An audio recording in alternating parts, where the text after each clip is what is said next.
The second alternative, Poeisis. It is still not broadly understood that a philosophical discourse of modernity is only possible as a critical theory of mobilization. To put this more pointedly, there is no Frankfurt school of critical theory, only a Freiburg one. Because if mobilization is indeed the basic process of modern times, against which a critical theory must define itself in the form of diagnostics and therapeutics, then the Frankfurt theory has no critical principle, whether as an aesthetic theory or a theory of communicative action. As a negative aesthetic, it fails the critical moment with its latent argumentation that is without a world. As a theory of action, it becomes indistinguishable from its object insofar as communicative action manifestly operates as a principle of mobilization. In contrast, the Freiburg theory has found a critical principle in the concept of releasement, which expresses an acute, if not unmistakable, difference of mobilization. If not unmistakable difference to mobilization. The acuity of this difference consists in the fact that it describes the kinetics of modern processes as an active plunge into automatization, without any illusions, and then serenely recommends accepting the modern ability to act as an illness to be endured. Its ambiguousness stems from the fact that this acceptance is easily distorted into an assent to the fatal course of the world. It is but one step from intellectus fati to amor fati, one small false movement between the positivity of an understanding of the history of being and the affirmation of calamity inherent in destiny. Nevertheless, only releasement, correctly understood, contains the difference that is able to render a theory of the world process critical. It acts not as a driving force of an alternative mobilization, but as an alternative to mobilization. It does not place any other movements onto the path of the illusion that there is a path. A critical theory of mobilization circles around the point where the kinetics of metaphysics turns into the kinetics of modernity. The old metaphysics as a passion for immobility and self-absorption is the original accumulation of subjectivity, which plunges itself forward within modernity as a passionate mobilization.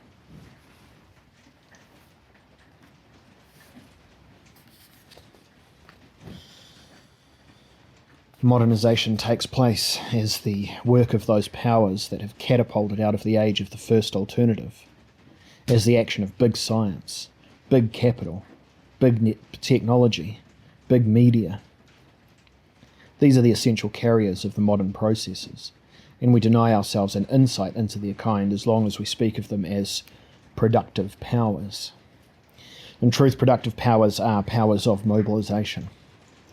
Mobilization is the modern response to the transience of life and the inequality of destinies. Through it, the lawsuit of dissatisfaction with the world moves to the next level of authority. The great mobilizers of modernity carry the promise of defeating the finitude and transience of the human condition by delimiting the mobilization of the finite and transitory conditions themselves. The rapid planetary enforcement of this impulse illustrates the coercion with which life in post-metaphysical times seeks to cope with its irreversibility in the death-oriented process. Instead of implausible striving towards eternity, it thus brings modern dynaminization strategies into play. We no longer look through smoke and mirrors at ancient images and primal sounds, but have learned to banish images with images, and sounds with sounds. Through the combined effect of the mobilizers, modernity forms the image of an inverted metaphysical culture. We now react to the horror of irreversible movement, not with a flight into non-movement, but with a flight into the fleeting. Strangely enough, modern immanentism, with its rejection of a hidden world and an afterlife, has brought about no solid sense of the here and now, but rather transformed it into a phantom and mobilized it to the point of evaporation. Heinrich Heine would revoke his most generous verses. Ever since heaven has really been left to the angels and sparrows, the earth is becoming more and more unreal. A Dionysian kinetic nihilism has superseded the metaphysical one. In it, the world is not overcome by way of the eternal, but actually revolutionized and made to disappear through the acceleration of changes. Thus, old world metaphysics and new world technology seem to agree not to take the transient existences they encounter too seriously, but to place them at the disposal of campaigns for conquest and change. In this new functional daimonism, the old Eleatic immobilism possesses its closest ally. The nihilism of transcendence is perpetuated and outbid by that of immanence. One could probably demonstrate that the newly nihilistic mobilization prevailed first, and with special ferocity in those parts of the world where ancient nihilistic metaphysics and religions had tilled the ground within people's subjectivities. Seen through this optic, a nihilistic meridian becomes visible, which emerged from old Europe, from Athens, Rome, Jerusalem, Paris, and passed through Russia, Japan, and North America. Without a training to overcome the world that lasted thousands of years, there would be no modern evaporation of it. Wherever this training did not take place, modernity implants itself with great difficulty, because it has no connectors to latch onto within people's mentalities. One must experience things in the world as having seen through them to their very grounds before developing a taste for making them dance in a kinetic revolution of modernity. Only now does it become clear what we mean when we ask about the possibility of a second alternative. The question searches for the possibility of a non-nihilistic position of conscious life towards its irreversibility, an attitude that does not counter the death-bound passing of time with either the old nihilism of eternity and substance or the new nihilism of mobilization and change. What we understood alternative cultures to be were remedies against the inevitable and unbearable grounds for discontent with the world, particularly against the unacceptable transience that adheres to all life, which has come under the rule of an idea of time. A non-nihilistic alternative to that which is unacceptable can only stem from a different concept of time. Since the nihilistic image of the world is one that is dominated by chronos as the passing of time, a non-nihilistic alternative must, above all, be one that owes nothing to chronos.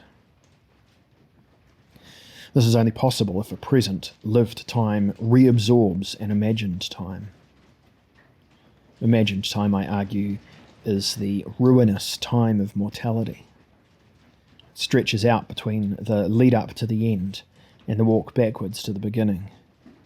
These two gestures that open up the imagined space of time's passing within a subject. But there is no reason why these gestures should compulsively and irreversibly dominate our conscious lives. The present existence is not doomed to rush forwards into its imagined end, nor must it cling to the ideas of an origin, a nature, or an initial essence.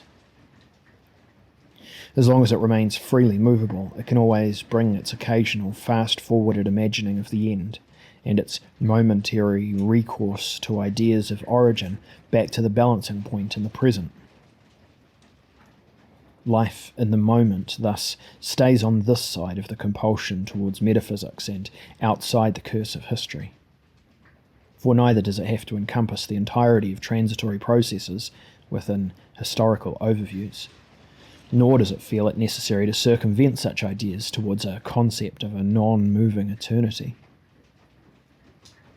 The living moment is also not seduced by the suggestive idea of an infinite becoming and passing, where it would be classified as a fleeting point in time. For then, even points and temporal lines and circles would lose their character as moments in time, no longer considered to be the present. What follows from this? Nothing less than a mildly radical critique of historical existence. If the second alternative culture actually arises from the present at its source, it will reject all of the world's cultures that have been placed in the imagined space of time's passing. The mythical world of origin, the utopia of the future, the world as historical enterprise, the world as mission and mobilization. But doesn't such presentism push aside all that counts as interesting about human existence? Does the retraction of imagined time back into the present not dissolve all the excitement that convinced life that it was worth living and carried it out into the adventure of history? Isn't this alternative presentism a dull, nirvana-like fundamentalism that has to ultimately fade away in an uncreative indifference? Under the assumptions of representational thinking, these are good questions.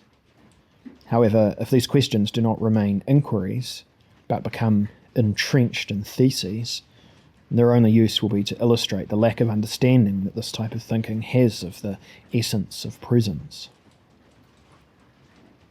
Whoever believes that the permanent present amounts to boredom is stubbornly imagining the present as a point in time. In truth, the present does not belong to the concepts of time. Correctly understood, it is a category of movement or drama. The present refers to the kinetic structure through which things that exist become apparent to us as that which enters the space where we encounter it.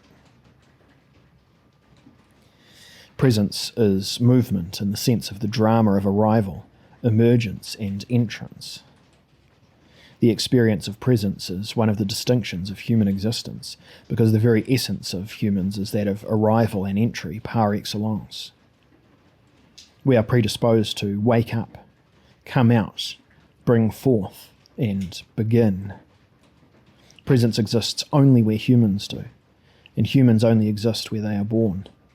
Presence is the sting of the unfinished birth. If people live in ruinous times, they know that they are mortal, creatures for whom it befits to be drifting towards their own ruin at every moment. They have explicitly named themselves as such with melancholy correctness as long as the metaphysical era lasts. But if humans participate in presence, they are the born ones, creatures in whom the movement of birth continues. Presence as a dramatic term thus encompasses a twofold movement. The opening up of the world as arriving from without, and the subject's holding out of itself into the world as the space of arriving.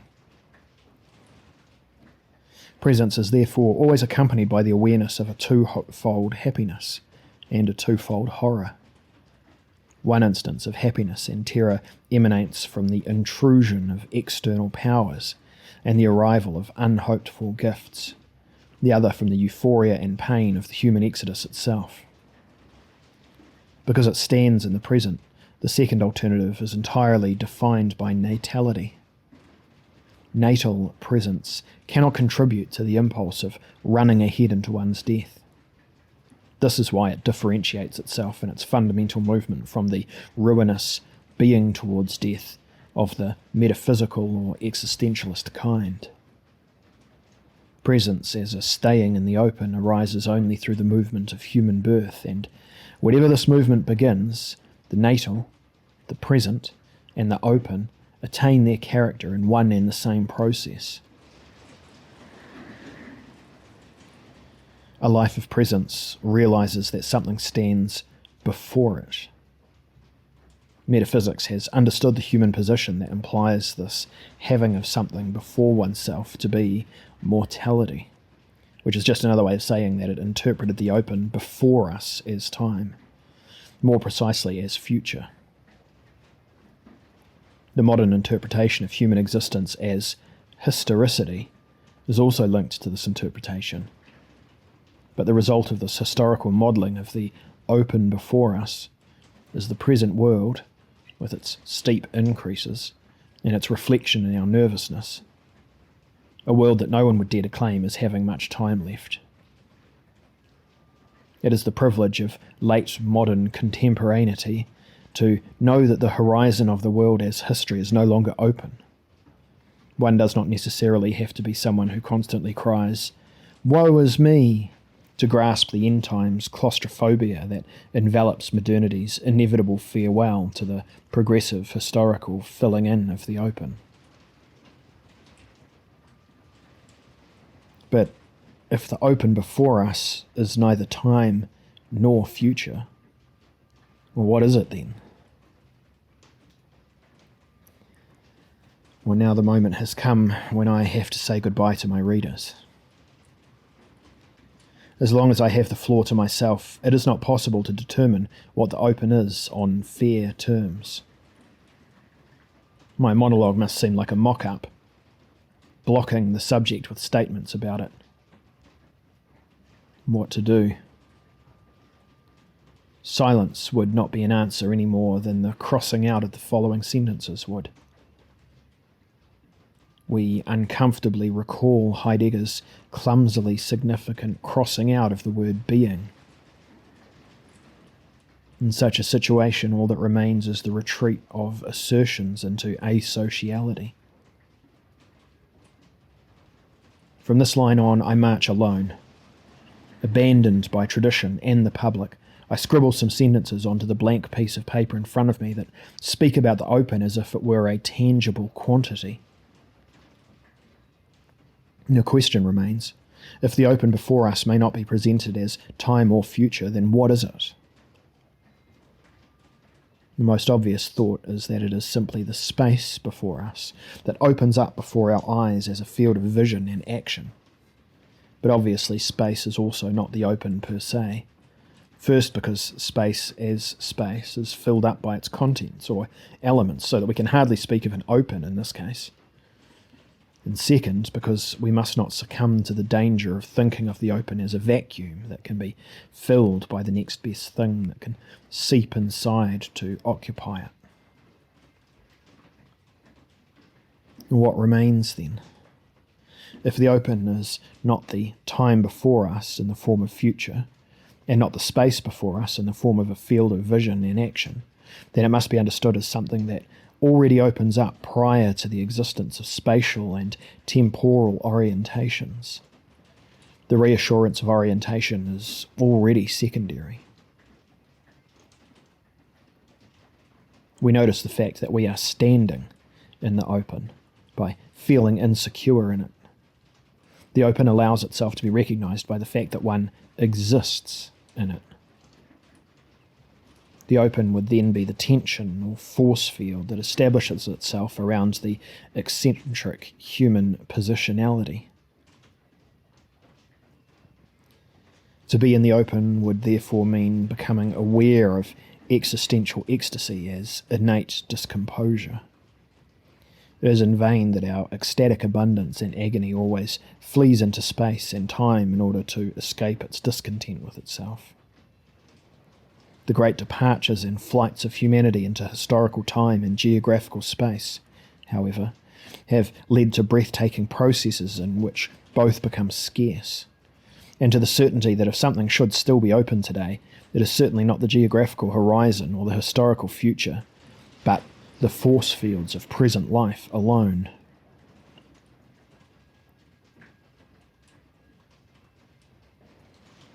These force fields are the home of what modernity calls art, and the classical tradition refers to as poiesis. Only the activities that produce something in such a way that it stands in the open can belong to art. The place of art as poiesis is presence, the natal force field. However, the already very old differentiation between art and technology reminds us that there are radical differences in types of production. While technology emphasises ability and operates manufacturing as a methodically controlled making available of a product. A methodically controlled making available of a product. In Poeisis, a trace of the natalic.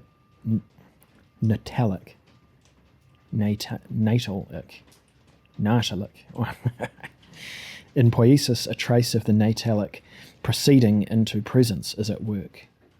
In fact, both activities have a making character and are based on successful art, but they differ from the ground up in their existential content. By bringing something forth, that is, forward into the open, Poeisis is the taking up of nature's productivity through the eccentric human subject.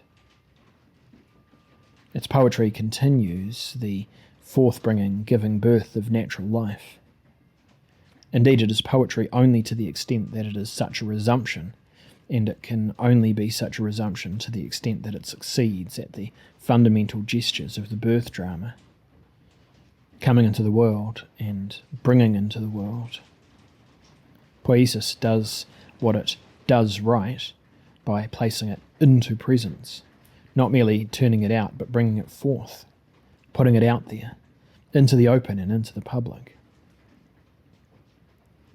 Incidentally, this is where an ontological definition of public as non-uterus emerges. That is the space of obstetrical unconcealments, and as an ontological glacis of what is capable of arriving, so that it is still incidentally inevitable to understand public space from the concept of Heideggerian clearing as much as Habermasian enlightenment. Through Poeisis, the spirit gains maternal competencies, even if it happens to be male. This cannot be otherwise, because human productions have to follow the natural process of creation in order to follow nature as old natality into culture as new natality. However, as a new natal process, culture opens its marvellous fan and produces things that would not have occurred to old nature. It is in these risky, novel productions that the human creature, stigmatised for its talent for stepping out, invents itself and its worlds. Therefore, Poeisis is not a theme of aesthetics as we understand it in the modern era, but one of philosophical gynecology, if I may be allowed the expression. Its jump point is the natura naturans that becomes cultural drama within human production, and its axiom states that truth is indeed not a woman, but Poeisis is a mother. As a doctrine of bringing forth, poetology deals only with the one art in all of the arts, coming into the world, or ars nascendi, bringing into the world, or ars pariendi, and the serene letting live, or ars vivendi. Needless to say, this is not the approach of the modern civilizing process, now that the term has burned through the cheeks, leaving the teeth and jaws horribly visible, as with lepers, it will have to be taken out of circulation. This civilizing process is expedited by technology's flight away from the open. It does not bring forth its products in the true sense. Rather, its production mode is a motherless forcing of things that function. With respect to the allocation of resources, technology is a consumption that depletes. With respect to kinetics, it is an aggressive mobilization. With respect to giving birth, it is breeding of monsters by monsters. If that sounds harsh, then I have struck the right tone. One that is appropriate, where technology leads to nothing better than the tearing apart of the great chain of life. If the question remains whether a poetic technology is possible, we would immediately speak differently about it.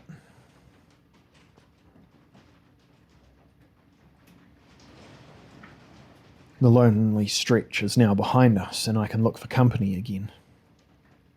It is high time that the misleading gestures used to construct this chapter were undone. They concern the order of presentation and counting of alternatives. For architectonic reasons, we had to pretend that we really believed that the second follows the first, and that poiesis does not come into play until metaphysics has made its spectacular exit. Of course, that is most definitely not the case.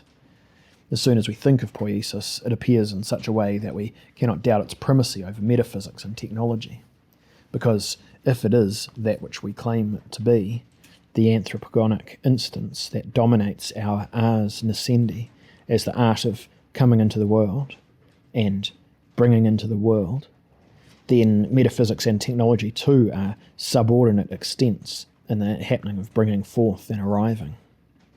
Subordinate, admittedly, as problem children of natura naturans, as monster children who not only grow to be too much for their mother, but also ultimately challenge her for her reproductive competence. The chapter did not mislead by reminding us of panic at the beginning and of poiesis at the end. Panicked culture here, poietic technology there. How is that supposed to go together? Obviously, it is not possible, nor should it, so long as we do not Hegelianize. Pardon. That is, establish hybrid programs for calculating the incalculable. Pointing to the motif of panic brings to mind the necessity of culturally hemming in what is without measure. Doing so with poiesis maps out an intensive taking of measurements of what is actually present. It is likely that we must here, post-dialectically in a demanding sense, reckon with a dual citizenship of human beings and believe them to be capable of the immense as well as the proportional, of ecstasy as well as design. There can be no synthesis of poiesis and panic in the sense of a meta-identity of measure and immeasurability. Excess and pragmatism do not result in a unified whole when put together, even if it is impossible to separate one from the other.